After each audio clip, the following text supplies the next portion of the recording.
Okay, guys, today I wanted to talk about 3 mistakes that I see beginners do at the gym when they're trying to build muscle.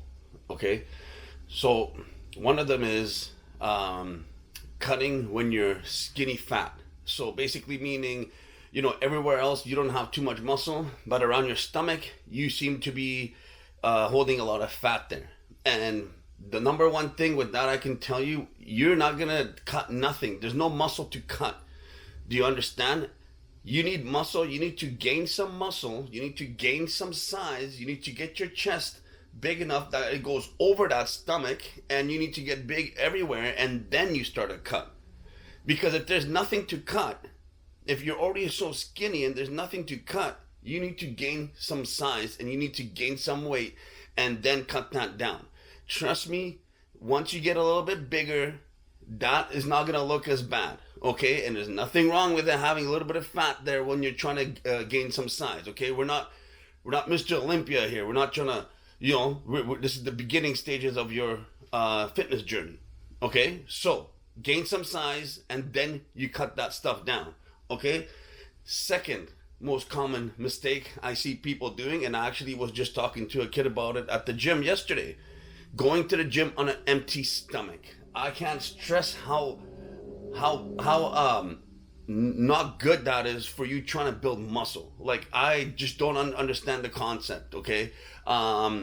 People go there, they do leg day, squatting, and they do all sorts of heavy movement without any food. And then the same kid I was talking about, I told him, man, at least have like 4 or 5 eggs. So he had 4 or 5 eggs, and then he came back the next day, was working out, had a much better workout. He's like, I was feeling lightheaded, and I'm like, why were you doing that? He's like, I don't know, I always heard it was good and healthy, and it's just like, man, you're basically spinning your wheels in the same place, just staying in the same place.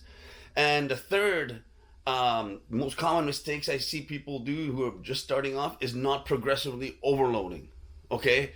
And that's another thing. That kid I seen at the gym did the same thing. He wasn't progressively overloading, and he was sort of just sticking to one weight and doing 4 sets of that, and had no sense of direction, no order, no what he should do first, what he should do second, nothing. Just sort of went there. So I have to correct him on that.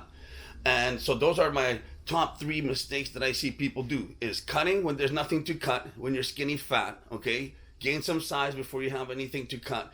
Number 2 is working out on an empty stomach, okay? You slept, you wake up, and you go to the gym and you haven't even eaten. That's not good, okay? You could literally pass out there, get lightheaded and pass out. I know that's what would happen for me. I don't know. And the last one was not progressively overloading, okay? So let's just say you do a certain weight. Well, your body's only going to get a pump that has to do with that weight, okay? The more weight you put on and the more weight you add every set, the more of a pump you will get. So slowly, progressively overloading your exercises will give you a better pump, 100%. So those are my top 3, guys. That's it for now. Like, comment, and subscribe. I'll see you guys on the next one, and see ya.